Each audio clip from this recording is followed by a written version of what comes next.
What is up, everybody? Welcome to the Week 10 edition of the Say What You Like Sports podcast. In the studio that is my living room, joining me today is my co-host, Eric Hernandez. Say what's up to all the people out there. We live, man. What's up?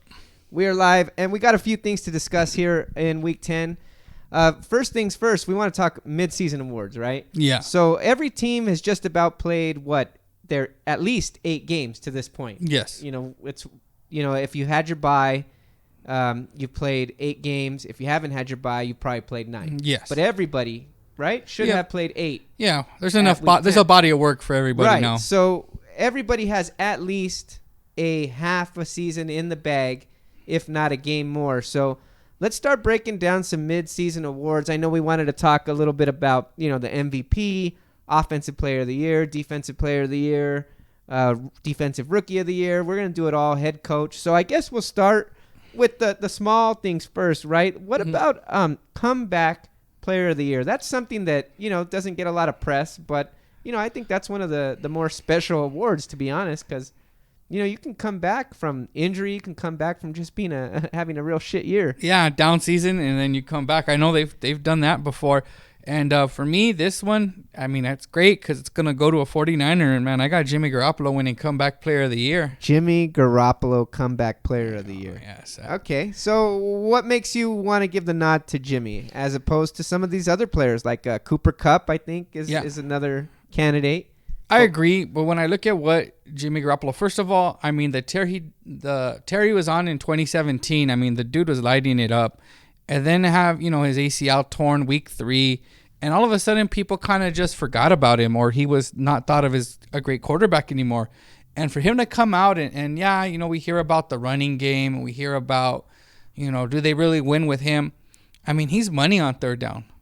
Yeah, he played his ass off this weekend. And, this weekend, he had his first 4-touchdown game of his career. No interceptions. Due for 300 yards. And you look at how efficient he is. And the reason why I think he makes such a big difference in this team and why he deserves to be comeback player of the year is that, like we talked about on third downs, he extends drives. Yeah. They're on the field longer because of him. That was stuff that, Nick Mullins couldn't do and CJ Beathard sure as hell couldn't do. Behar couldn't keep him hard on the field for that much longer. So, you look at it, and I look at what Jimmy's done so far. Undefeated, 13 touchdowns, 1,800 yards, quarterback rating of 100, QBR 69, which is sixth in the league. And so with all of that, man, I got Jimmy winning comeback player of the year. I'm going to say this. Since we're doing mid-season awards, I am going to throw in Teddy Bridgewater. It's a bit of a curveball. I haven't heard a lot about Teddy Bridgewater, but when you look at it, man, Teddy Bridgewater went 5-0 in his starts. Yeah. The New Orleans Saints, at least from looking in the win column, they didn't skip a beat. And maybe the offense wasn't as explosive as you would expect it to be under Drew Brees, but from being a guy that suffered that injury to just being a guy who became an afterthought going into this season. Who even thought or expected Teddy Bridgewater to even play? Yeah, after that gruesome injury, and he was never the same, or it never looked like he was the same. He's a complete afterthought. But think about something. I think Teddy Bridgewater, at least through midseason, I know he probably won't get it by the end of the year, but when you think about it, this dude has made more money for himself than anybody so far in the 2019 season. So to me, who else can you put right now as a comeback player of the year? Because, he was left for dead, and now I think this guy's looking at maybe a $20 million a year payday. Somebody's going to be desperate and pay him that. He's going to get that Nick Foles money. He's going to, right. Yeah. And so, call that a comeback for me. Let's move on to the next award. We have head coach of the year. And it's funny how one player makes a difference, especially with this award. And the reason I say player is that if the New Orleans Saints had the same record with Drew Brees, which is possible, right? They only had one loss. Yeah. They were losing against the Rams when he went out. Then my coach of the year would be Kyle Shanahan. Because Kyle Shanahan's undefeated, what he's done with this team, this running game. But the fact that, Sean Payton has done this with Teddy Bridgewater and they haven't missed a beat, and they beat Dallas and they went into Seattle, and they, it's hard to argue that the coaching and what he's done to kind of keep this team afloat and build this team, he's earned coach of the year. Yeah, I'm gonna agree with you on this one, man. I'm gonna go Sean Payton, and I did really strongly consider Kyle Shanahan because I think you should award coaches for excellence. Yes. And right now, Kyle Shanahan is the only is coaching the only undefeated team left in the NFL, and overall, I think they're playing as close to excellent as anybody is in the NFL. But just like we were mentioning Teddy Bridgewater a little earlier, I mean, with your backup quarterback to go undefeated, to have both sides of the ball playing great. Yeah. And just it's a rare thing. And to know that, you know what, Sean Payton is the mastermind behind it all, because let's even go beyond this season. But what were the New Orleans Saints before Sean Payton? Oh, man, they were a dumpster fire. They were the laughing stock. Yeah. They were Cleveland of the NFC. Yeah, and I think he's just super extra putting that stamp on it in 2019, and that's why I'll go Sean Payton. Then we have the defensive rookie of the year. I'm just going to stay quiet. Yeah. Sure. In another Niner, and that is, I mean, I feel like it's going to be about as close as unanimous as it's going to get, and that's Nick Bosa. We're talking about a guy, 7 sacks, 17 solo tackles, 11 tackles for losses, 31 pressures, which is top in the league, rookie or not. I mean, let's not forget about the interception. Literally, Julius Peppers like. Yeah, that was an awesome play. And he's done that coming off of a high ankle sprain. Yeah. And you could tell the difference because that first 3 weeks against Tampa and Cincinnati and Pittsburgh, I don't think he was starting. And he was still really banged up. And then the Cleveland game, they had their bye. They were able to take on Cleveland. And, I mean, that's when he put on a show. Any love for our Jacksonville Jaguars fans? I mean, did you even consider it with Allen? Josh Allen? Josh Allen is great. I just think that Nick Bosa can do more. He's more of an all-around player. You look at the stats, they both have 7 sacks on the season. Yes. I think the difference is Bosa's done that with limited snaps. Yes. Because he wasn't starting like you were mentioning the first few games. But I think Nick Bosa has really just been the exclamation point on that San Francisco defensive line. Yes. And because of that, it makes for a better story. And because of that, even though the statistics are eerily similar, yes, I'm going to give Bosa the edge as well. So no argument from me, surprisingly, on that one. Man. Yeah. I mean, Nick Bosa, I mean, he's just Bosa. And it's in a sense that, like, in these type of years where, like, he's, I think it's kind of calmed down. But, I mean, after that game against the Panthers, they were talking about defensive player of the year, not just rookie. So that tells you how much he disrupts a game. Yeah, I think he's in consideration for it. Yeah. At the very least. At the very least. And he's taken over a couple of games already. Yeah. The Cleveland game, I mean. And there's been great players. I mean, you have, like, Devin Bush, the linebacker from the Steelers. You have, again, these guys who are great. I mean, they're great. It's fun to watch. But I think Nick Bosa is just a complete player. I mean, about as complete as you can come out as a rookie. And for me, man, looking at the draft, Nick Bosa drafted number 2 overall. So for offensive rookie of the year, I'm going to go with the number 1 overall pick. I'm going to go Kyler Murray. Now, you look at Kyler Murray's stats, and they don't look all that impressive.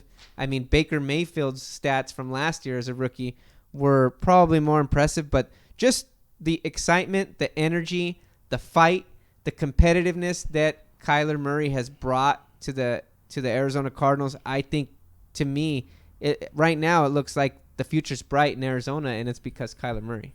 Yeah, I thought about Kyler, and especially that game he put on Thursday night on Halloween against the Niners. But I think I'm going to go with Josh Jacobs, the running back from Oakland.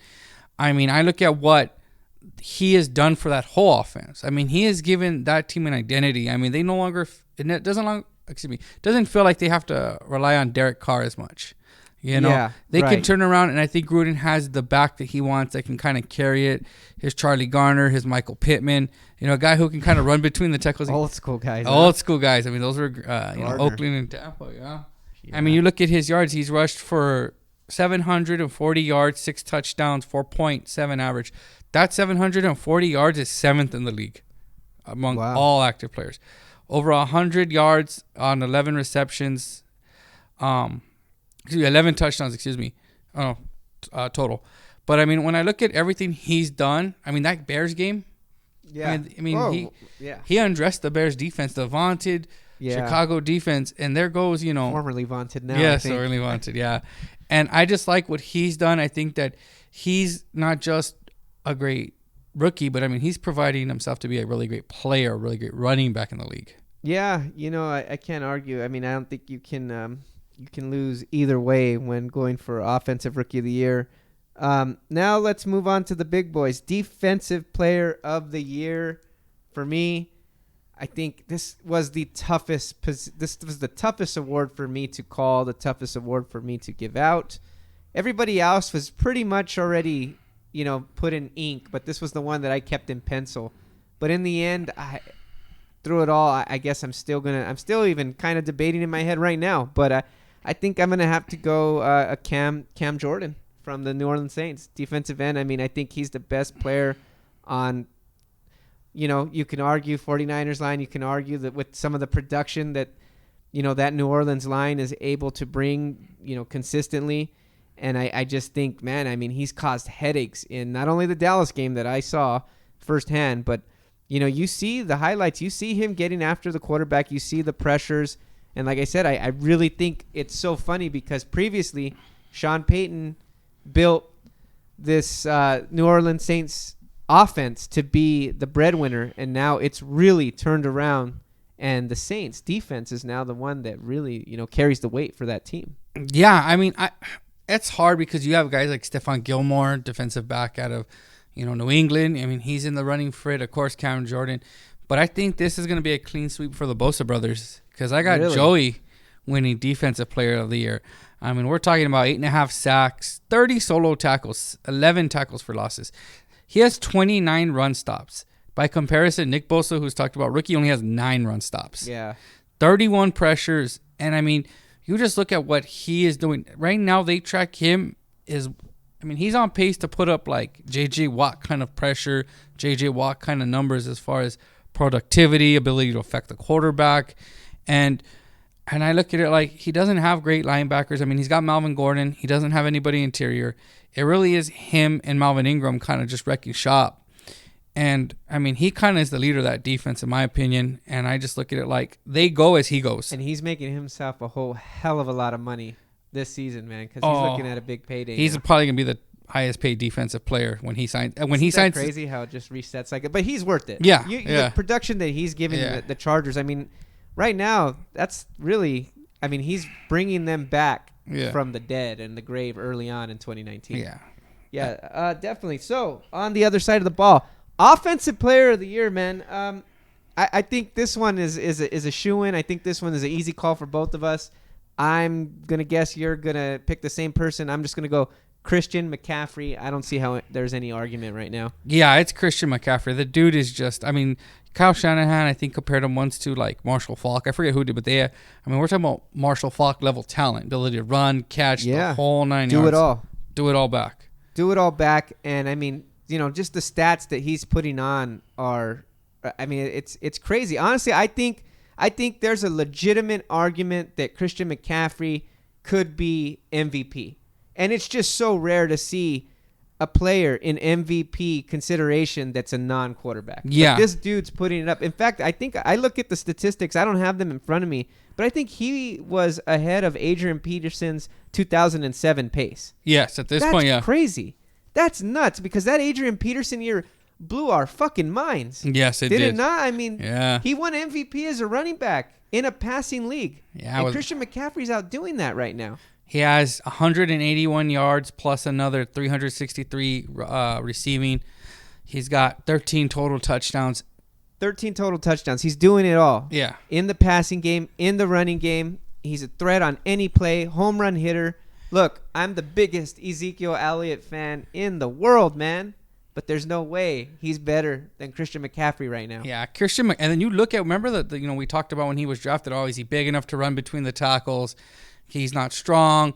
I mean, the dude is just yoked. I mean, he took that to heart, I guess, in the offseason because this guy looked like he put on about 15 pounds of muscle, and it just makes him more durable, and he's lasting. And, I mean, he looks like he's going to be that type of running back that's going to be there for a while. He's going to put up these kind of numbers, and, I mean, what is Carolina's offense without him? Well, just announced Cam Newton is put on IR, so it's no longer Cam Newton's team. No. It's McCaffrey's team. This is McCaffrey's team. Whether Cam is in or out of the lineup, if he ever plays another snap, this is McCaffrey's team. It runs through him now. And that's why we both have him for Offensive Player of the Year, which means the big award, the MVP of the league through the first half of the season. Who do you got, man? As much as it pains me to say this, and he'll get his chance on Monday night, but right now the MVP is Russell Wilson. Yeah, without a doubt, it's Russell Wilson. Yeah. When I saw his stat line, my jaw damn near dropped. 22 touchdowns to one interception. Yes. That's fucking insane. 68% completion, 2,500 yards passing. And I would just ask this one question, and this kind of just tells me that he's the MVP. What would Seattle be without him?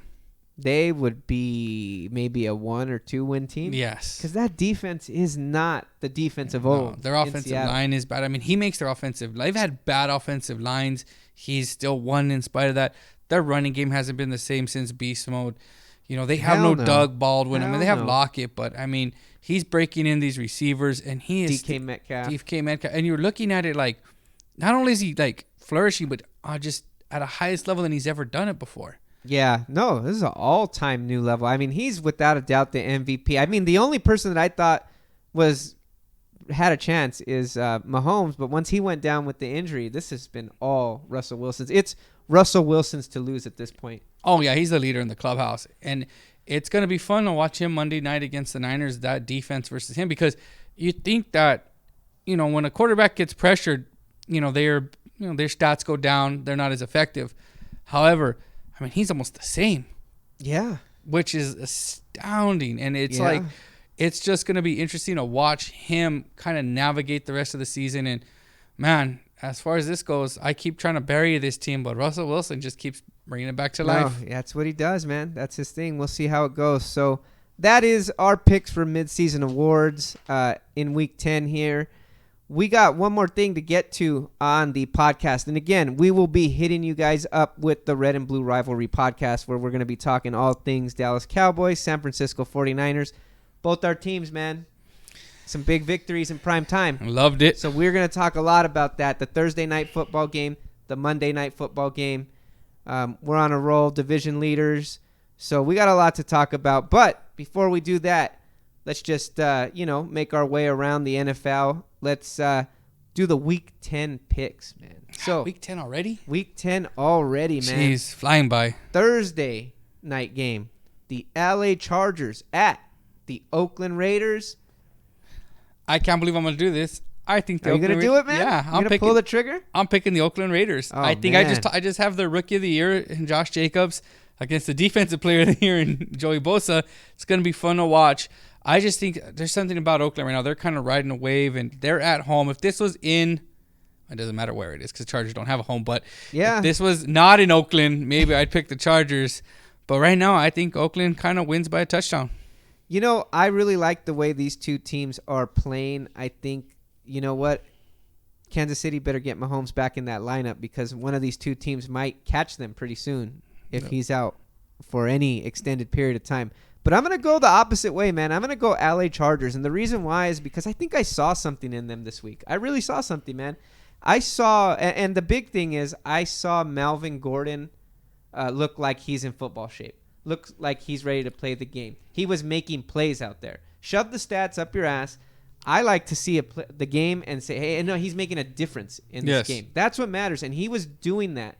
You also saw that Eckler was still able to make plays with Melvin Gordon starting to get a bigger piece of the pie. Yes, they're working together. I think you also can see, I think Phillip Rivers looks pissed off. I think the losing is getting to him, and I think you can tell, like, he was kind of done. Like, hey. Yeah, they did change offensive coordinators. Yeah, and I think that also just made a big difference. So I'm going to go with the Chargers, man.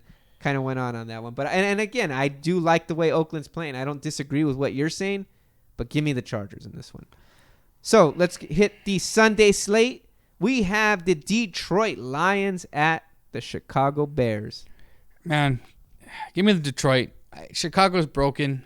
They really are. They are broken. We did true or false on that last week. Yeah, they are, and they didn't help themselves.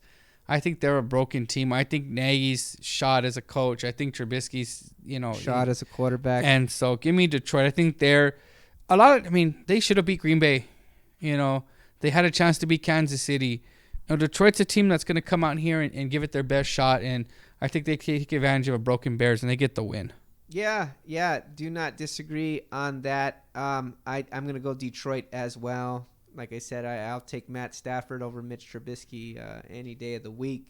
So that brings us to the Baltimore Ravens at the Cincinnati Bengals. I refuse to pick the Cincinnati Bengals for the rest of the season, so I'm going Baltimore by default, even if they didn't come off that impressive win over the New England Patriots. They're going to run roughshod on Cincinnati. I'm sorry. I know divisional games and we shouldn't, but just the disparaging talent, the difference in talent is second to none right there. And Baltimore's going to come in, they'll run the ball, and Cincinnati will find out real quick what New England Cincinnati really pissed me off because I really expected them to be a little bit better than this. A little bit.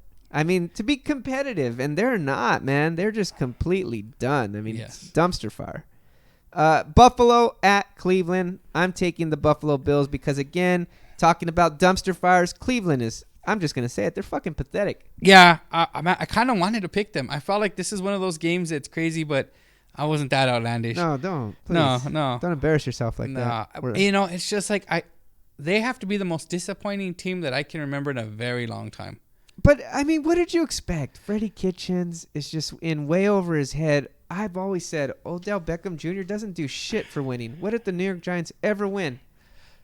They lost that game that he made that miraculous catch and he made his whole persona off of. They lost that damn game. There's more to it, but I just thought when I looked at the talent, Odell Beckham's a talent. Whether as an isolation, as just a receiver, he's a talent as a receiver. Jarvis Landry's a talent. You have Baker Mayfield coming off, that impressive rookie stat. And I truly thought to myself that Freddie Kitchens was kind of going to be similar to Anthony Lynn. Oh, no. And I learned Anthony Lynn is Bill Belichick compared to Freddie Kitchens. Right. I mean, I did not think he was going to be this bad, and he really is. But, I mean, I think the story, the NFL had them, we're talking about making playoffs and stuff, and they're far from it. And, I got Buffalo running the ball. I think it's going to be close pretty on. I think Cleveland's going to run the ball, and I don't know if I trust the Buffalo's offense. I mean, Cleveland has defenders. I mean, you have Myles Garrett and Olivier Vernon and Greedy Williams and Denzel Ward. I mean, these are talented players.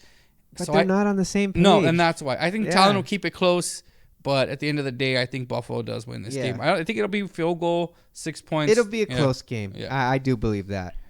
Carolina at Green Bay. I kind of waffled on this one back and forth because I really do like Carolina a lot, but Green Bay at home, I think they're just going to bounce back and do They're mad. I think they're frustrated. So, I think they're able to. It's interesting, though, because, like you said, I kind of vacillated on this one. This is the toughest one to pick, I think, because Christian McCaffrey can run. I mean, Carolina, we talked about, can run the ball, and that's Green Bay's weakness, run defense. Right. And they can get to the passer. Yeah. So I just think it's home. I'm going to give Green Bay the benefit of the doubt. I'm going to give Aaron Rodgers the benefit of the doubt in Green Bay. That's exactly why I did too, because they're at home. Kansas City at Tennessee. Give me KC over Tennessee. Tennessee's another team that just pisses me off, disappoints me all the time. Yeah, this would be a blowout if Mahomes was there. Unfortunately, I don't think he's. Matt Moore's the man, dude.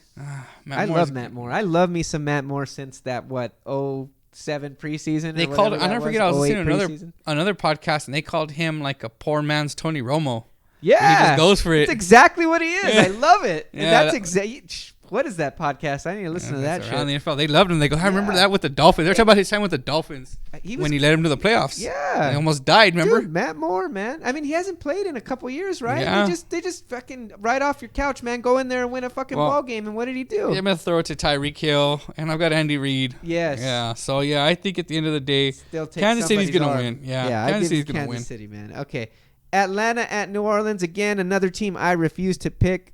The Atlanta Falcons. It's over for them. Give me New Orleans in a landslide.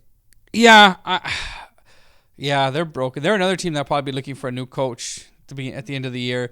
And how quick Atlanta has fallen. I mean, once Kyle Shanahan left, they had one more good year, and then it was over. Yeah. And New Orleans, I think, Breeze is back. They're at home. They're almost unbeatable at home. Give me New Orleans big. Yeah, definitely. Then you have the Battle of New York. The New York Giants taking on the New York Jets. I thought about taking the Giants. I know the Jets are awful, but you know what? This one I'm going to pick with my heart. Every once in a while, you pick with your heart.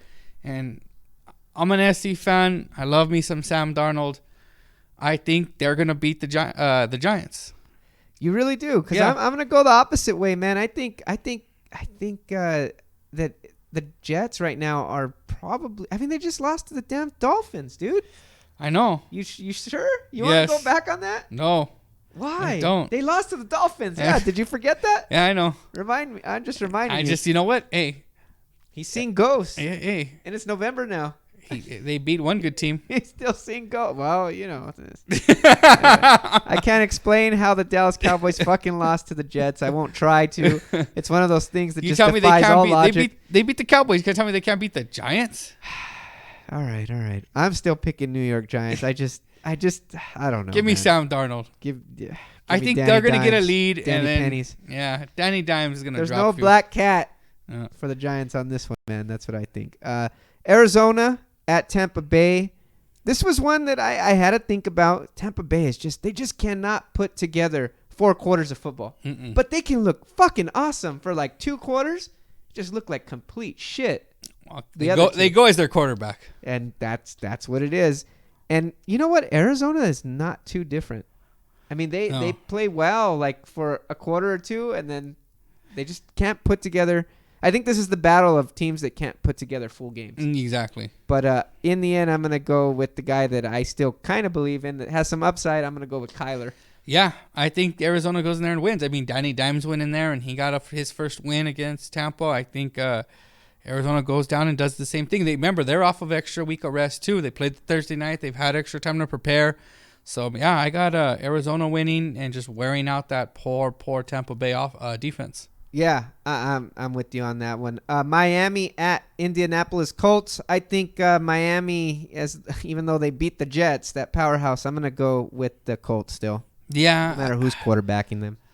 Yeah, I think that they're just more well-built team. Although it does concern me that they can't make kicks. Vinatieri looks like he's almost on his way out. Vinatieri's fucking 90 years old. Yeah. He should have retired 25 years ago. Yeah, I kind of am leaning towards that too. But, the Colts are more well-rounded. They're a complete team. And the Dolphins, I think that was it. That was their one. Yeah, that was their one. They wanted to beat Gase. Yeah, you know what? That makes sense. Nope. LA Rams at Pittsburgh Steelers.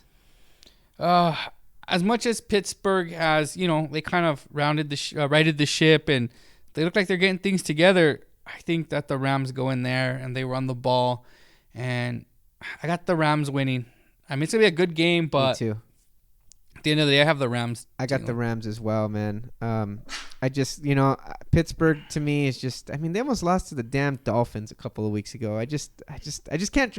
Pittsburgh is a team that I know they're good. I know there's talent. I know they're well coached, but I just don't trust them. You want to know what crazy thing I thought of? Did you hear the rumor that they were trying to trade for Le'Veon Bell? Yes. So you realize that if they would have done that, and they at any time can go sign Antonio Brown, and they just bring it back together, run it back, just run it back. Yeah. I'm going Rams, man. With you saying that, Minnesota at. Oh man, our teams are at the bottom of this list. That's awesome. Okay, Minnesota at Dallas. I'm going to let the damn 49er fan pick this game first. Kirk Cousins has been bullied. You ever watch A Christmas Story? Oh, yeah. When Ralphie just gets bullied. Yeah. Scott Fargus. Yeah. Ralphie is Kirk Cousins. Yeah. And I think, you know what? I think the last snowball's been thrown at him. Oh, really? I think he's going to do the unthinkable. I think he is going to get a measure of revenge.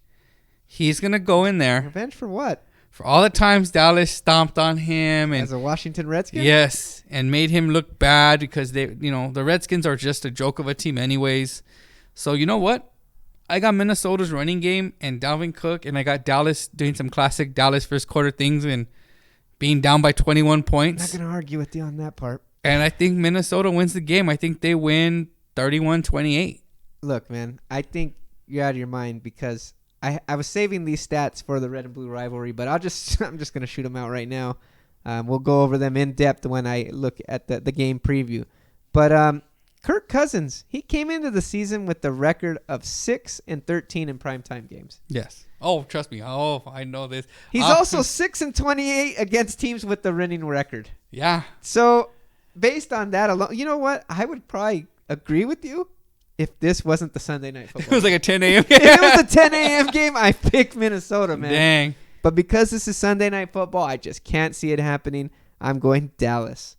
So, since this is a Frisco game, I will make the pick first. Seattle at San Francisco for Monday Night Football. I think this is going to be a good matchup, a true test for your Niners. Yes. I'm ready to see the what was that Gorilla Monsoon saying when like two superstars would fight? Oh, immovable object versus unstoppable force. It's the unstoppable force versus the immovable object. Yes. That's the 49ers defensive line against Russell Wilson. Yes. And one of them's going to give. Yes.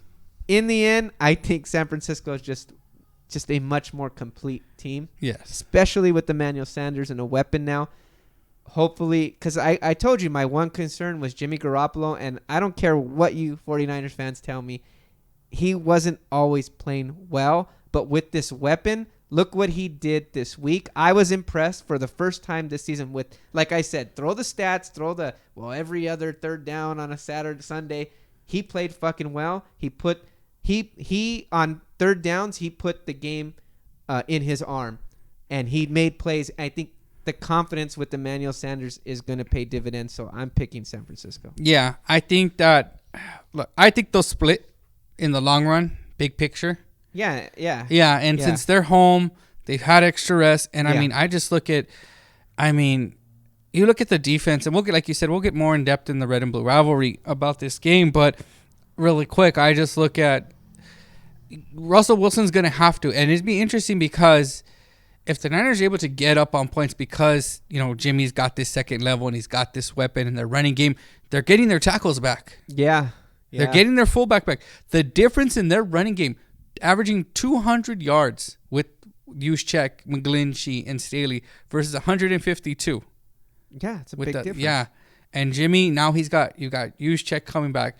Worried about Kittle, but Manuel Sanders, I think that if they can get up 10, 14, 17 points, I don't think that, Russell Wilson's going to be able to do what he does. So, you know what? I got the Niners winning. I got them winning 24-17. Yeah, and we're all tied up through week 10. So one of us will take the lead, just past the midway point. So, man, we made it through this podcast sober. Congratulations. So for all you guys out there that are struggling, man, we're earning our chip today. Yeah. We're earning our chip today for sure. So, we'll try to come on live a little more to start gaining an audience live that knows we're doing this thing live, do our picks live, see what's up, what's going on. Like I said, we will be doing the Red and Blue Rivalry podcast. We are recording that just a bit later. We're going to be reviewing the games. Cowboys got a big win over the Giants. Yep. 49ers got a big win over Arizona. 8-0, the only undefeated team left in the NFL. I'm sure you're hyped about that. We'll talk about the upcoming games. We talked about Minnesota at Dallas and Seattle at Frisco. We'll get in depth. So, guys, we will catch you on the flip side, and we will catch you on the Red and Blue Rivalry podcast. Check out for that. That should be uploaded. I would imagine Thursday morning you will see the podcast pop. So, anything that we got to... We good. Right? Follow me on Twitter at SayWhatchaFeel. Just throw that out there. What's your handle? Throw your handle out there, man. My handle?